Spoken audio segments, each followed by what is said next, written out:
मसीह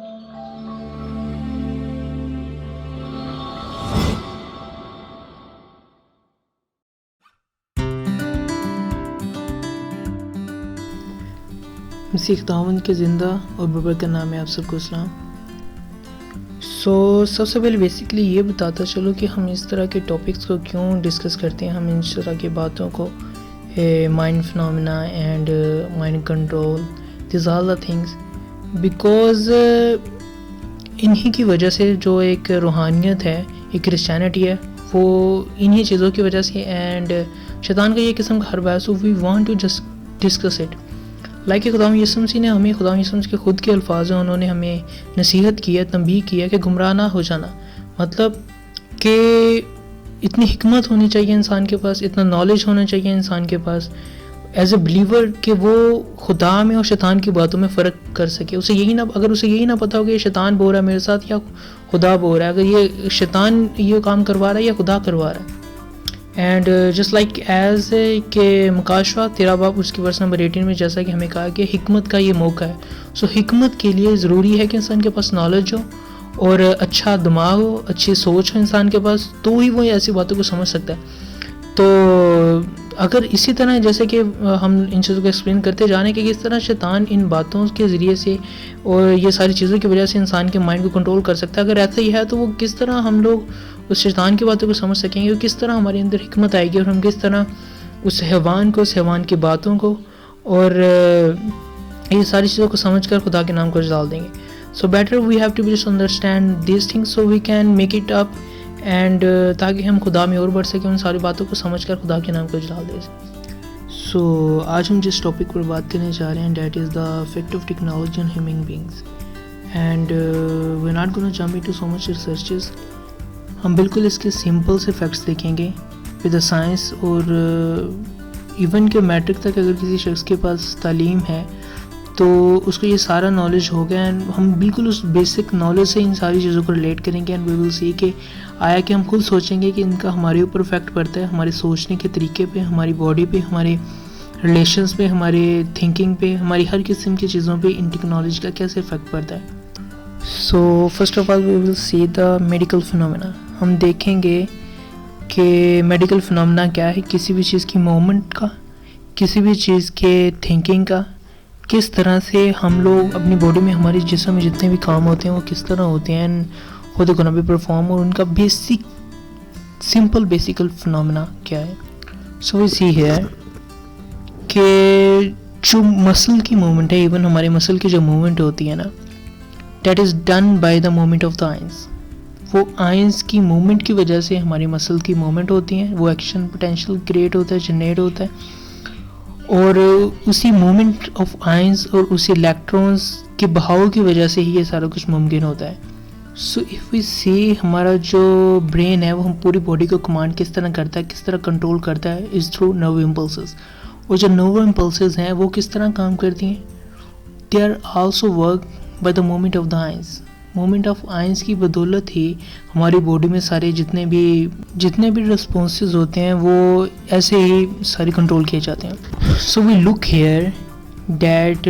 के our whole body depend on the movement of the ions, movement of the electrons. Okay, so will see to another thing the basic phenomena of technology. Technology का basic phenomena क्या है, and that is also depend on the movement of the electrons and movement of the ions. सो हम इसको देखेंगे, ये सारी जो रेडियो फ्रीक्वेंसीज हैं, जो रेडियो वेव्स हैं, radio waves basically these are the ions, basically these are the electrons जिनके थ्रू हम जितना भी डाटा है, जितनी भी हमारी टेक्नोलॉजी है, that works. And we know very basic physics phenomena that जो एक किस्म के चार्जेस हैं वो दूसरी किस्म के चार्जेस को, मतलब same charges repel each other and opposite charges attract each other. So we see here, if our body works on the phenomena of the electrons and everything around us is also working by the electrons and by these are phenomena, radio frequencies and all the things. So we see here these gonna be disturb each other, like, so I'm gonna give you some medical examples whether we can just understand कि किस तरह हम इन electrons की चीज़ों से हमारी जो electric things हैं, इलेक्ट्रिक चीज़ें हैं, इलेक्ट्रॉनिक्स हैं, इनकी वजह से हम सम डिजीज़ हैं जिनको हम ट्रीट करते हैं इनके थ्रू, लेकिन वो इस बात को प्रूफ करती हैं कि ये चीज़ें हमारी बॉडी के पर इफेक्ट डालती हैं, बॉडी के इलेक्ट्रॉन्स मूवमेंट, बॉडी की जो मूवमेंट्स हैं, नर्व इम्पल्सेस हैं, उनको कंट्रोल करती हैं। सो इस बात से हमें इस चीज़ का अंदाज़ा हो सकता है कि हमारे इर्द गिर्द जो if we see the space around us, मतलब हम अपने सामने अगर किसी स्पेस को देखें ना, मतलब मेरे सामने ये हवा जा रही है, सो वी कैन इमेजिन कि इसके अंदर कितनी किसी के पैगाम हो सकते हैं, किसी की कॉल जा रही होती हैं, and all the thing we can imagine, because इसी के थ्रू, इन्हीं वेव्स के थ्रू, इन्हीं रेडियो फ्रीक्वेंसी के थ्रू ही सारा नॉलेज या जितना भी डाटा जा रहा है। सो वो हमारी बॉडी को क्या अफेक्ट नहीं करते, because there is everything going in us is by the through of the movement of the ions. Movement of ions को हमारे इर्द गिर्द जो इलेक्ट्रॉन्स जा रहे हैं, जितने भी हमारे इर्द गिर्द जो फ्रीक्वेंसीज हैं, क्या वो अफेक्ट नहीं करती या उन्हें अफेक्ट नहीं करना चाहिए? We should think about it, okay. So here are the सब examples we see here. The pacemaker जो कार्डियक अरिथमियाज होते हैं, जो जिनके हमारी अगर जो हार्ट है वो प्रॉपर तरीके से अगर वो काम नहीं कर रहा, इट्स नॉट वर्किंग प्रॉपरली, वो अच्छे तरीके से उसको पंप नहीं कर रहा, तो उसके लिए हम एक डिवाइस लगाते हैं pacemaker, that is also work on electronics. वो क्या करता है कि वो हमारी बॉडी के अंदर इस तरह की जो मूवमेंट है उसको जनरेट करता है, जो जिसकी वजह से हमारा मतलब जो हार्ट है अच्छे तरीके से काम करता है, लग जाता है। इसी तरह जो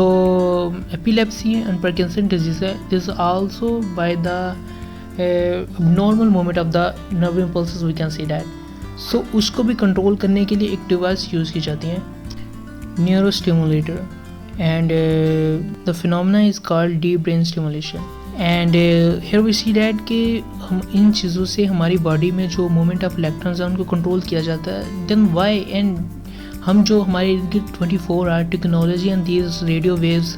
आर, सो वन थिंग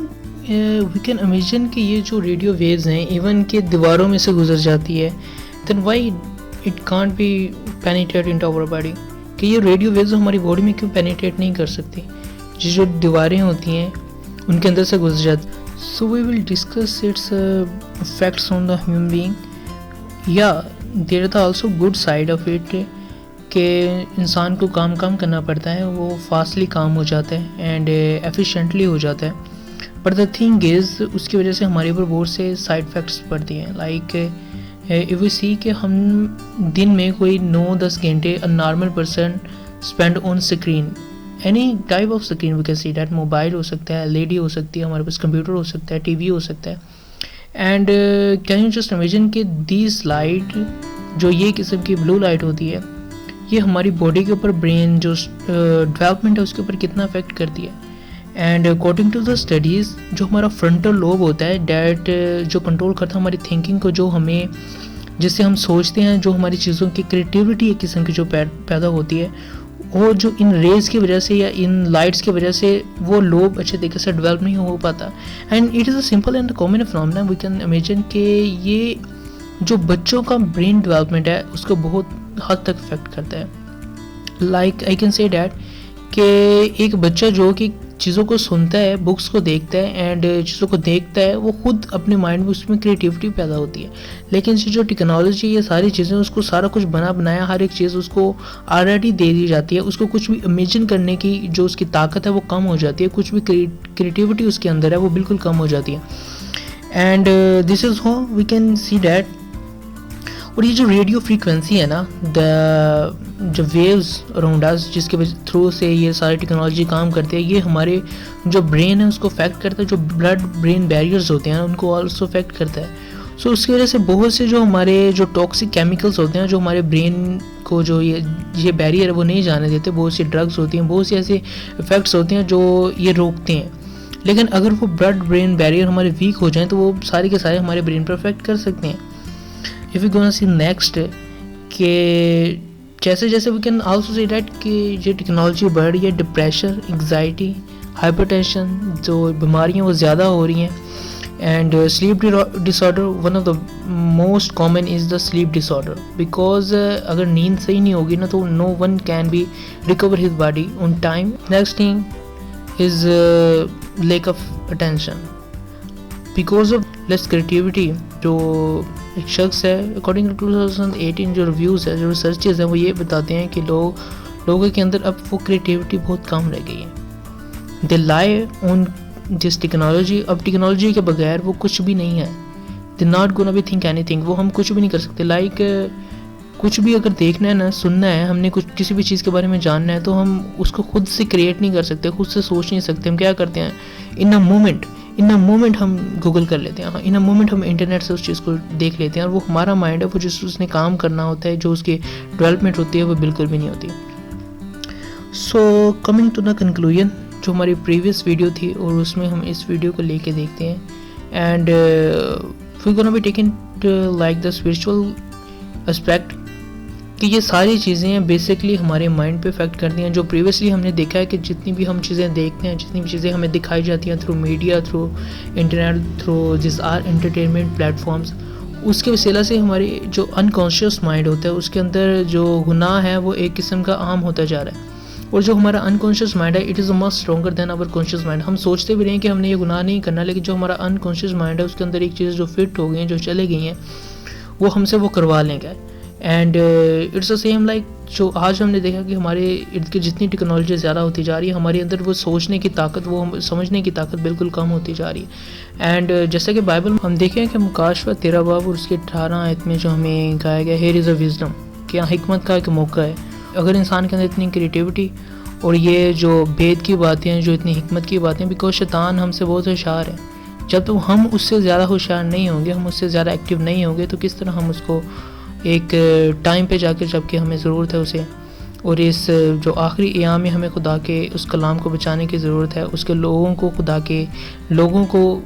के पास लाने की ज़रूरत है, तो हम किस तरह खुदा में और जो शैतान में, गुनाह में किस तरह फ़र्क कर सकेंगे जब हमारा माइंड ही अच्छे तरीके से डेवलप नहीं होगा। जैसे so the conclusion here we have to just limited just all the thing, और हमें अपने माइंड में और अपने सबकॉन्शियस माइंड में ज़्यादा से ज़्यादा खुदा की बातों को डालना है, ताकि अगर वो खाली होगा तो दुनिया से जो दुनियावी चीज़ें हैं वो तो उसके अंदर आ ही जाएंगी ना। अगर उसके अंदर हम बिब्लिकल चीज़ें, खुदा की चीज़ें डाल देंगे, तो that will gonna be the best of them. Thank you so much, God bless you all guys.